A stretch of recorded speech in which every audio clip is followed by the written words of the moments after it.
जय जय देवी चरचर सारे कुचयुग शोभित मुक्ताहारे बीना रंजित पुस्तक हस्ते ভগবতী ভারতী দেবী নমস্তুতে। ক্লাস 6 বা 7-এ যখন ফার্স্ট সংস্কৃত পড়েছিলাম তখন সরস্বতী বন্দনাটাও পড়েছিলাম। তোমরা কারা কারা এটা পড়েছো বা পড়ছো নিশ্চয়ই কমেন্ট করে জানিও। চলো আজ দেখবো এই ছবিটা আমি কি করে বানালাম। সবার আগে তো ড্র করে নিচ্ছি, আর ড্র করার সময় আমার সবচেয়ে বেশি টাইম লেগেছিল এই মুখটা করতে। সাধারণত আমি মুখ বানানোর সময় এক দুবারেই হয়ে যায়, কিন্তু এটা করার সময় আমি যতগুলোই মুখ বানাচ্ছি মনে হচ্ছে কোনো খামতি থেকে যাচ্ছে। অবশেষে প্রায় 7-8 বার মুখটা চেঞ্জ করে করে এই মুখটা ঠিক করলাম। ড্রয়িং শেষ করে সবার আগে ব্যাকগ্রাউন্ডটা জল দিয়ে ভিজিয়ে নিয়েছি, তারপর লেমন ইয়েলো দিয়ে ফার্স্ট লেয়ার, দেন ওটা শুকানোর পর dark green sap green mix করে উপরের দিকে লাইট করতে করতে গেছি। তারপর ফুলগুলো হাইলাইট করার জন্য কমপ্লিমেন্টারি টোন দিয়ে ফুলগুলো বানালাম। ফুলগুলো কিন্তু আরেকটু ট্রান্সপারেন্ট করলে বেশি ভালো হতো। পাতাগুলো ডিফারেন্ট গ্রিনের শেড দিয়ে কালার করলাম, আর এখানেও একই কথা বলবো, যদি আরেকটু পাতলা করে আমি রংটা দিতাম তাহলে মেন ফিগারটা আরো ভালো ফুটতো আর দেখতে বেশি ভালো লাগতো। ব্যাকগ্রাউন্ডটা করতে কিন্তু আমার সবচেয়ে বেশি মজা এসছে, কারণ নিজের মতো করে ফুল পাতা বানিয়ে যাও ডিপ লাইট করে। এটা করা ব্যাকগ্রাউন্ডটা একটু হালকা ব্লার এফেক্ট দেওয়ার জন্য। ফুল পাতা করার পর জলটা করলাম, জলটাও ব্যাকগ্রাউন্ডের মতো খুব বেশি ডিটেলসে করিনি। তারপর মেন ফোকাস সেইগুলো করার পালা। পদ্মটা আমি করলাম ক্রিমসন লেক দিয়ে, নিচের দিকগুলো কিছু জায়গায় একটু গ্রিন ভাব রেখেছি, আর শ্যাডো এরিয়াগুলো করার জন্য রেড ব্লু মিক্স করে পার্পল বানিয়ে শ্যাডোগুলো করেছি। আমার একটা ভুল হয়ে গেছিল,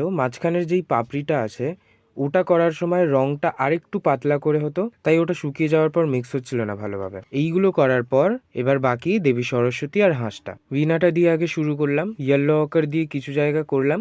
আমার কাছে যেহেতু ব্রাউন ছিল না, তাই আমি ইয়েলো, রেড আর অল্প একটু ব্লু মিশিয়ে কালারটা বানিয়েছি। মাঝখানের স্পেসগুলোই ব্লু ব্ল্যাক মিক্স করে কালার করেছি। ব্রাউনে শ্যাডো অ্যাড করার জন্য আগে যেই কালারটা বানিয়েছিলাম তার মধ্যে একটু ব্লু মিশিয়ে সেটা দিয়ে শ্যাডো বানিয়েছি। বিনা হয়ে যাওয়ার পর এবার দেবী সরস্বতীর পালা। ব্লু আর ইয়েলো দিয়ে আমি কপালটা শুরু করি। যেহেতু দেবী সরস্বতীর স্কিনটা সাদা রাখবো, তাই ব্লু দিয়েই আমি শেডিং করেছি। খুব হালকা পিঙ্ক দিয়ে ব্লাশের জায়গাটা করেছি। গলা, হাত সব ওইভাবেই করেছি। হাতের মধ্যে আমি রেডটাতেই জল বেশি মিশিয়ে একটু সিঁদুরে ভাব আনার চেষ্টা করেছি, আর মাঝখানটা নর্মালভাবেই আলতার মতো বানিয়েছি। শাড়ি আমি ইয়েলো টোনে রাখতে চেয়েছিলাম, তাই ব্লাউজটা একটু ডার্ক রাখার জন্য অরেঞ্জ ইউজ করেছি।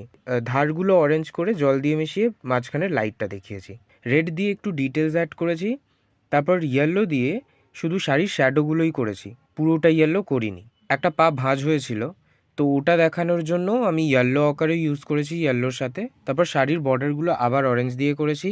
হাতে যেই বইটা ছিল ওটা আমি করেছি যেই অরেঞ্জটা বেঁচে গেছিলো তার সাথে একটু রেড মিশিয়ে, আর পেপারগুলো গ্রে দিয়েছি।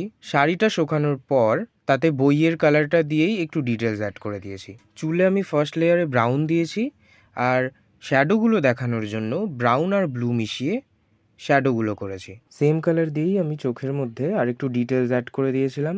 তারপর ফেভিক্রিলের যেই 3D কালারগুলো পাওয়া যায় সেখান থেকে আমি গোল্ড, হোয়াইট আর রেড কিনে এনেছিলাম।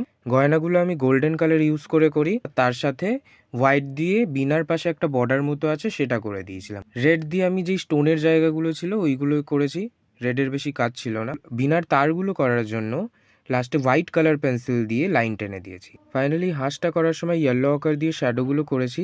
কালারগুলোর একটু ডিপ শেডের কালার পেন্সিল নিয়ে সেটা দিয়ে বর্ডার করে আর আরও কিছু ছোট ছোট ডিটেলস অ্যাড করে এই হলো আমার ড্রয়িংয়ের ফাইনাল লুক। ভিডিওটা ভালো লাগলে লাইক করো, ছবিটা কেমন লাগলো কমেন্টে জানিও, চ্যানেলটা সাবস্ক্রাইব করতে ভুলো না। দেখা হচ্ছে পরের ভিডিওতে, ততক্ষণের জন্য বাই।